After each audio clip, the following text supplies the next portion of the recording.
an opportunity, and only one law office called me back, and that was attorney Ed Parms. Wow. And he was a civil rights attorney. Oh, so that's probably what gave you the bug, I bet.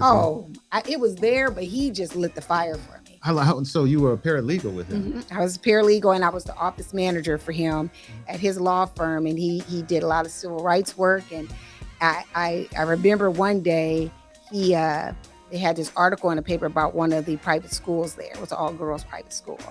And but the picture they had in the paper, there were no black girls in the picture.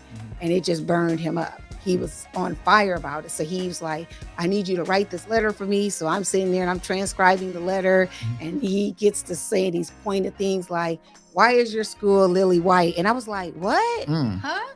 You want me to write that? Wow. And he's like, write it. So I'm just typing away and I'm writing it. I was like, ooh, it ended up on the front page of the paper. Wow. His letter to them ended up on the front page of the paper. And I would write those letters for him every now and then when he wasn't in the courtroom. And one year we decided to have these Christmas parties, and my parents showed up. I was like, oh, my parents are going to come. I was so excited about my parents coming. My mom and dad get off the elevator, and I introduced my parents to him, and he just cracked up laughing. He said, I guess I need to watch what I see around you, huh? And I was like, my dad would probably feel the same way you did here. Right. This white Irish guy gets off the elevator with my black mom, and he was just thinking like, I've got this girl in here writing these letters. Wow. So your dad is Irish. Whoa, now you gotta skip us back.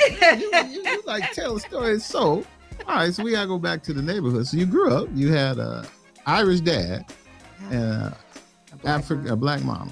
So that story in itself is my parents were married right after the Loving versus Virginia decision. My dad was in the military. Okay. So whenever my mom would go visit my dad, he was stationed at Fort Bragg. Right. And whenever she would go visit him, she was not allowed on the base. They made a movie about it. Yeah.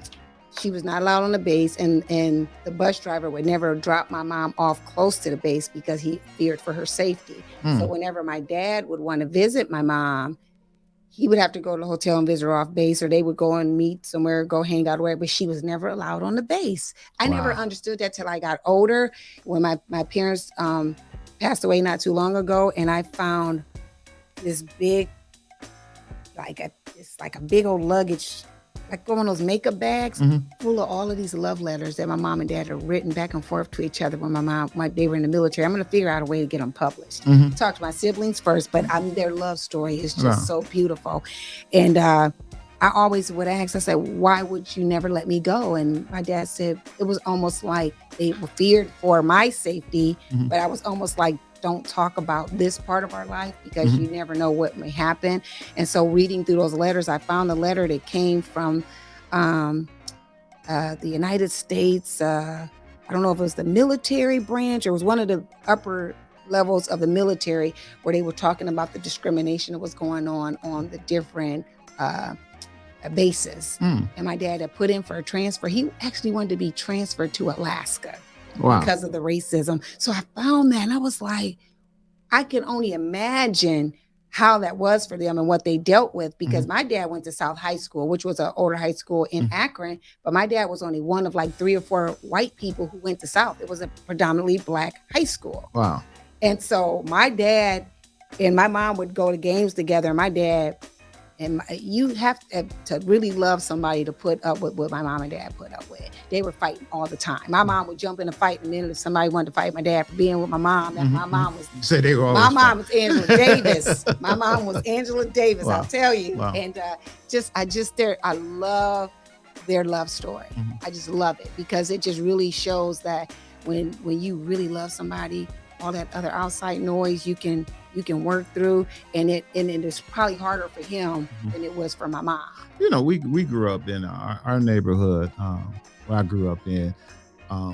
It was in that position of the community changing, and I think you're from what I can hear from your dad, he probably was part of that, where the community started to change when more and more black folks moved into the community.